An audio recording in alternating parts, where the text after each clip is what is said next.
자, 이번에는 알아보려고 하는 게, 요구사항 분석에 대해서 하나씩 알아보도록 하겠습니다. 자, 요구사항 분석이라는 건 우리가 좀 단어 의미를 파악하면 이렇게 되죠. 예를 들어서, 하나 상황을 가정해 볼게요.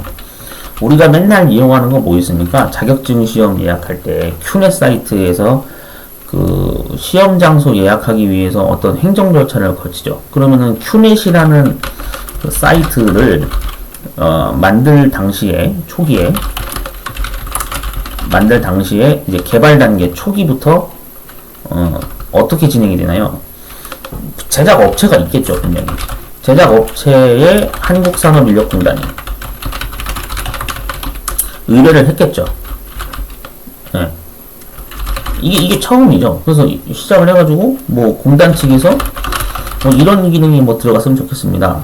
여러 가지 요구 사항을 이제 제시를 하겠죠.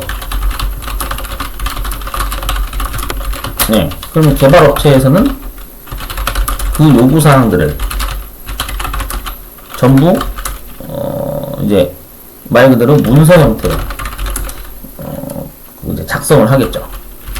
요구사항들, 뭐, 예를 들어서, 뭐, 아이디 패스워드가 있어야 되고, 그걸 로그인을 하는 회원제로 운영을 하고, 그래서 그 회원가입 과정에서 뭐, 주소지라든지, 뭐, 자격증 발급을 받기 위한 주소지, 그 다음 연락처, 그런 기타, 그 다음 뭐, 인적사항, 성별, 이런 것들 다 들어가야 되고, 그래서 로그인을 한 이후에 시험 장소 예약을 위해서는, 뭐, 실제로, 서버 시간 기준으로 정각으로 오전 10시에 시험 장소를 오픈해주는 기능이 탑재가 돼야 되고, 뭐 이런 어떤 시험 장소 예약과 관련된 기능들을 구현을 해달라. 공단 측에서 그 개발 업체에다 당시 요구를 했겠죠. 맞죠? 그런 걸 요구를 했을 겁니다. 자, 그러면 이런 게 바로 그 요구사항 분석이라고 이제 해당이 되는 거예요. 이런 상황. 이런 시스템이 들어갔으면 좋겠습니다. 하고 개발 업체에다가 요구하는 것들. 자, 그러면 요구사항 분석이라고 하는 것은 이제 구체적으로 어떤 게 있는 거냐면, 일단 첫 번째로 우리가 알아야 되는 게 현행 시스템 분석이라고 하는 것을 반드시 해야 됩니다. 그러니까 여러분들, 자, 자격증 시험 예약하려고 큐넷 사이트 들어갔을 때, 큐넷 사이트에서는 뭐 예를 들어서 4일간의 접수 기간을 가지는데, 여기서 뭐 오전 10시하고 그 다음에 오후 2시 하루에 2번씩 추가 자리를 열어주는 구조더라. 그럼 이게 뭐예요? 지금 현재 시스템이 돌아가고 있는 원리를 내가 분석을 하는 거죠. 맞잖아요. 이런 식으로 시스템 설계를 만들었으니까 당연히 이렇게 돌아간다는 거 우리가 알 수 있겠죠. 이런 거예요. 이런 게 바로 시스템 분석이 되는 겁니다. 그러면 자, 이걸 또 소분류로 나누는데 첫 번째는 뭐냐면, 현행 시스템 이 파악을 하기 위해서는 현행 시스템 파악을 이제 들어갑니다. 현행 시스템 파악을 하기 위해서는 첫 번째 정의를 해야 됩니다. 정의. 먼저 만들어야죠. 어떤 식으로 기능이 동작되도록 만들자, 이런 뜻입니다. 그러니까 방금 제가 얘기한 대로 오전 10시하고 오후 2시에 2번 추가 자리를 열어주도록 기능을 설계해서 만들자. 이게 정의예요. 만든다는 건 정의한다는 뜻이에요. 한마디로 기능을 만든다, 이런 뜻으로 해석이 되는 겁니다. 자, 그러면 당연히 이제 뭐 교과서적으로는 이렇게 나옵니다. 현행 시스템이 어떤 하위 시스템으로 구성되어 있는가, 이런 거를 이제 따져본다, 이런 얘기입니다. 그래서 제공되는 기능이 뭐냐, 제공되는 기능이 무엇이 있느냐, 방금 얘기한 대로 뭐 추가 자리를 열어주는 시간 타임 테이블이 정해져 있다더라, 뭐 이런 거죠. 그 다음에 이제 다른 시스템들과 주고받는 정보 뭐가 있는지, 이런 거를 또 이제 확인을 해야 되죠. 주고받는 정보야 뭐 그런 거 있죠. 당연히 뭐 카드 결제 정보라든지, 시험 장소를 인천으로 선택했으면 인천 시험장이 현재 남은 자리가 몇 자리 남았는지, 뭐 그런 거를 당연히 메시지로 주고받겠죠. 그 다음에 기술 요소가 어떤 것들이 있느냐. 기술 요소가 사용되는 것들. 카드 결제 기술, 그 다음에 가상 계좌 또는 뭐 카드 결제, 두 가지 뭐 나눠져 있죠. 그런 요소들이 있는데, 뭐 원하는 방식으로 사용자가 선택을 할 수 있다더라. 그런 거죠. 그 다음 사용하고 있는 소프트웨어와 하드웨어가 뭐냐. 종류 이런 것도 확인을 해야 되고요.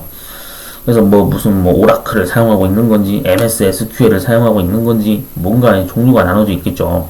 그 다음에 통신망 구성 파악을 해야죠. 이게 저 울산 뭐 본사에 뭐 중앙 서버가 있어서 뭐 각 지사로 뭐 서버가 연동이 돼 있는 건지 뭐 분산 처리로 돼 있는 건지 뭐 하여튼 뭐 그런 게 있을 거 아닙니까? 구성이 그런 식으로 통신망 구성을 확인할 수 있는 거죠. 자, 그럼 두 번째가 이제 뭐냐면은 목적을 해야 돼요. 목적을 확인해야 돼요. 얘를 만드는 목적이 뭐냐? 이 프로그램을 만듦으로 해서 만들게 됨으로써 어떤 편의 제공이 된다. 실제로 여러분들 그 큐넷 사이트가 생기고 나서부터 공단에 직접 찾아가지 않아도 되죠. 맞죠? 과거에는 어땠습니까? 과거 제가 알기로는 91년도 이전까지는 91년도 기준인데 이 큐넷 사이트가 생긴 게 91년도인 걸로 알고 있거든요. 91년도 이전까지는 큐넷이 없었기 때문에 큐넷이 생기기 전에는 한국산업인력공단 그 지사를 직접 방문해서 자필로 문서 작성을 해서 원서 접수를 했던 걸로 기억을 하고 있어요. 네, 과거에는 이런 시대가 존재했습니다. 91년도 이전까지는 큐넷이 없었어요. 그 91년도 이후부터 생겼어요. 큐넷 사이트가. 그러면은 내가 기능사 시험을 보겠다, 뭐 기능사 2급 시험 예전에 그런 거 있었죠. 그런 거 보려고 그러면 어떻게 해야 돼요? 공단 지사를 방문해서 종이 문서 작성을 해가지고 뭐 무슨 종목을 볼 거고 나는 인천 지역의 시험 장소를 나는 잡히기를 희망합니다. 이런 식으로 막 종이로 이걸 작성했단 말이에요. 굉장히 시간적으로나 여러 가지 면에서 되게 불편했죠. 지금으로 따지면 누가 이렇게 합니까? 인터넷이 있는데 당연히 큐넷 사이트로 온라인 접수 방식으로 하는 거죠. 또 사람도 많으면 또 이건 또 줄 서서 기다려야 돼. 피곤해요. 한마디로 지금 대기열 걸리는 현상이랑 좀 비슷한 맥락이라 보시면 되는데 되게 불편하죠. 예전에 근데 이랬어요. 70년대, 80년대는. 그래서 이제 이런 식으로 되다 보니까 그러면은 큐넷 사이트를 구축하게 됨으로써 이제는 찾아가지 않고 어떻게 되는 거예요? 집에서나 PC방에서 내가 원하는 장소에서 편하게 뭐 모바일로 접수를 한다든지 뭔가 이런 방식을 이제 사용할 수 있는 그런 편의 제공이 되는 거죠.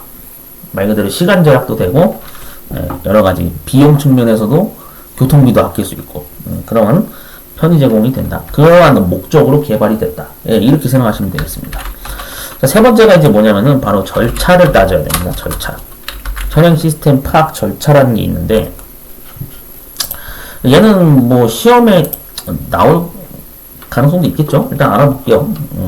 현재 시스템의 구성과 기능도 살펴봐야 되고요. 그 다음에 인터페이스, 어떤 환경으로 구축이 되어 있는지.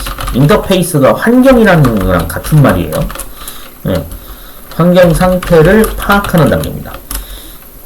네, 그 다음에 이제 이게 1단계예요. 참고로 말씀드리면 이게 1단계고요. 2단계가 이제 있는데 현재 시스템의 아키텍처라고 보통 얘기해요. 아키텍처 또는 소프트웨어 구성을 파악하는 단계가 2단계입니다.